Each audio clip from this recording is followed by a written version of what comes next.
Olá, tudo bem? Meu nome é Sérgio Ribeiro, sejam todos bem-vindos ao meu canal. Permitam-me compartilhar com vocês um breve pensamento sobre uma passagem que nós encontramos no livro de Juízes, capítulo 19. O contexto histórico desse texto é o seguinte: o povo que já saiu do Egito com Moisés e a sua descendência entra na Terra Prometida com Josué. A grosso modo, nós vemos que o território todo ali conquistado por Israel, ele é dividido para as 12 tribos de Israel. Não quero entrar em detalhes, mas esse território de terra foi dividido para as 12 tribos de Israel. E em Juízes nós encontramos um período onde Israel não tem uma liderança única. Não há ninguém sob o comando de Israel. Então o povo faz aquilo que lhe parece bem aos próprios olhos.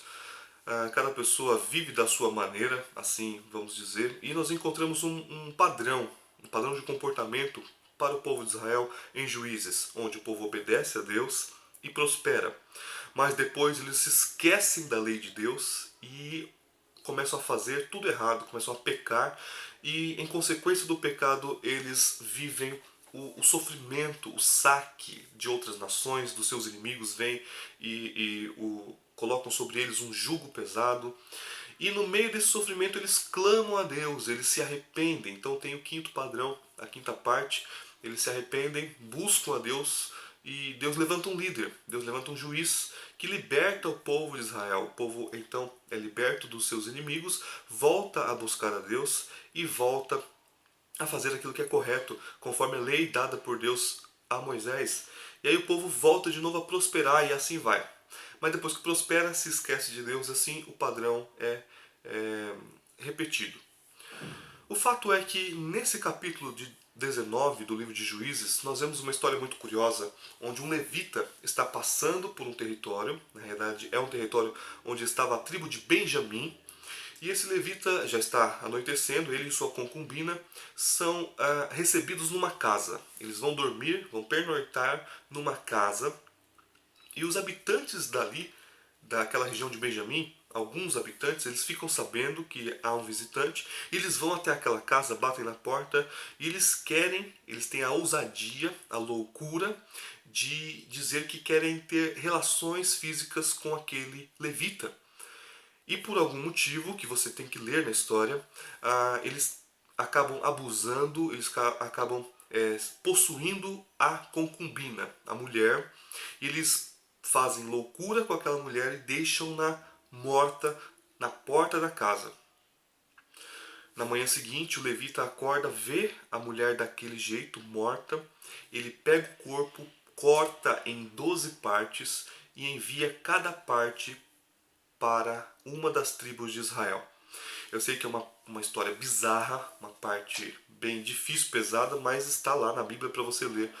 Como era a maldade do ser humano, como era a loucura naquela época, e até hoje é assim. Mas naquela situação foi isso que aconteceu. E as tribos de Israel, elas entram em alvoroço, elas começam a dizer: como é que pode o povo escolhido de Deus, dentro da nossa nação, dentro do nosso território, acontecer uma loucura como essa? Então as 11 tribos e os seus representantes, eles se reúnem, vão até a tribo de Benjamim para conversar. Gente, o que aconteceu? Dentro do território de vocês, dos benjamitas, alguns homens, alguns vadios loucos fizeram esse crime, e nós precisamos que vocês entreguem esses homens, porque nós vamos exterminá-los, nós vamos acabar com eles, para que o mal seja tirado do meio de Israel. E qual é o ponto onde nós precisamos prestar atenção? A tribo de Benjamim, ela não entrega os inimigos, ela não entrega os malfeitores, aqueles homens loucos que cometeram esse pecado. Elas não fazem isso. A tribo de Benjamim, ela oculta os homens. E o fato é que então os irmãos, os outros das outras tribos, eles vão consultar a Deus, e Deus diz assim: bom, então vocês vão ter que entrar em guerra contra os benjamitas. Vocês vão lutar. Já que os benjamitas não querem entregar os culpados, então vocês vão lutar contra eles. Então as 11 tribos de Israel, elas se reúnem, os seus soldados, em um número de mais ou menos 400 mil homens. E a tribo de Benjamim prepara 26 mil homens. Você já viu que vai dar uma loucura, né? Mas o fato é que Deus diz assim, gente, vá lutar contra os benjamitas, infelizmente, vai lutar contra seus irmãos, e eu vou dar a vitória para vocês. No primeiro dia, uma turma, uma primeira tribo é selecionada, vai lutar contra os benjamitas e perde. No segundo dia, uma outra leva daquele grande exército vai lutar contra os benjamitas e perde. Apenas no terceiro dia é que já todo mundo desanimado, e aí Deus diz para o povo, gente, vai que hoje eu vou dar a vitória para vocês. E no terceiro dia, o povo das 11 tribos, ali de forma selecionada, vai lutar contra os benjamitas, vence.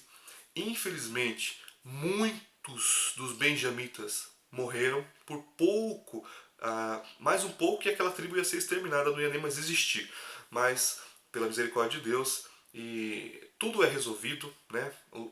Muita gente morre, mas no final tudo se resolve. As tribos fazem as pazes com a tribo de Benjamim, ali Deus dá uma solução, enfim, fica tudo certo. Mas nós aprendemos pelo menos duas coisas muito importantes com este capítulo de Juízes, com esse triste capítulo de Juízes. A primeira coisa que eu quero conversar com vocês, transmitir para vocês, principalmente para você que é líder, você que é pastor ou você que tem liderados sob o seu comando, sob a sua, você guiando essas pessoas e você é responsável por essas pessoas, então você precisa pensar, eu digo isso com todo carinho, você precisa pensar nisso. Primeiro, a tribo de Benjamim, ela ocultou os pecadores no meio de si, ela não os entregou, ela ocultou o pecado, os pecadores e o pecado no meio dela. E isso quase custou a sua extinção. Então, você que é líder, você que é pastor, você que é presbítero e tem pessoas sob a sua liderança, se de alguma maneira alguém, um liderado, um membro, chega até você e lhe confessa um pecado, seja quem for, seja ele até um outro pastor, não sei, mas ele precisa passar por um período de disciplina. Ele precisa que o seu pecado seja tratado, seja confessado, seja não ignorado, não passado um pano por cima, não passado a mão sobre a cabeça dessa pessoa e dizer, tá tudo bem. Não. O pecador precisa ser repreendido, precisa ser disciplinado, precisa passar por um período de tratamento se for necessário, mas o pecado precisa ser tratado.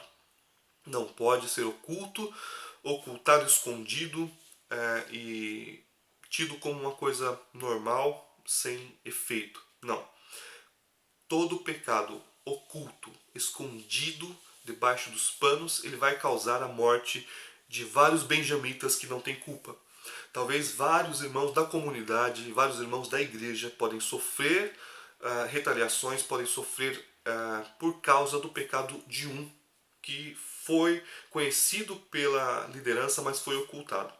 Então isso é muito sério, isso precisa ser tratado com todo carinho à alma da pessoa, com todo carinho para o pecador, mas também com todo o amor e com toda a justiça que Deus requer que seja feita. Tá?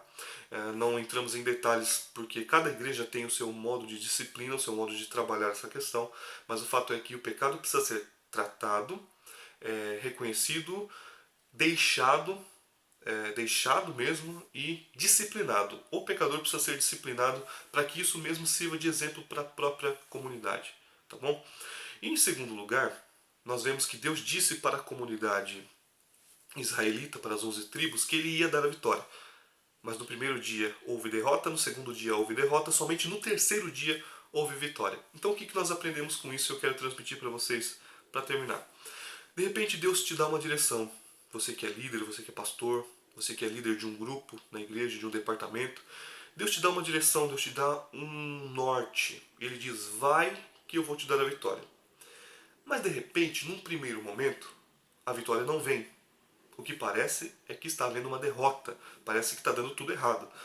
E num segundo dia, num segundo momento, também parece que está tudo errado. Parece que você está fora do eixo. Parece que está tudo contra você. Tudo dando errado. Mas o que você precisa fazer é continuar na fidelidade a Deus.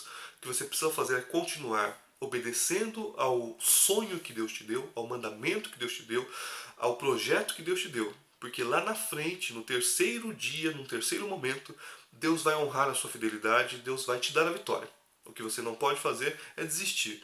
Se Deus te deu um plano, se Deus te deu um sonho, se Deus te deu uma meta, uma direção, vá nesse sentido, obedecendo a Deus, porque mesmo que num primeiro momento, e num segundo momento, num primeiro e no segundo dia, parece que está dando tudo errado, parece que tudo está contra você, parece que você está fora do caminho, não. Continue firme, porque no terceiro dia, no terceiro momento, você vai ver a vitória, Deus vai dar a vitória e no final tudo vai ficar bem. Em nome de Jesus. Deus te abençoe. Era essa palavra que eu queria transmitir para você. Até um próximo vídeo, se assim Deus nos permitir. Tchau.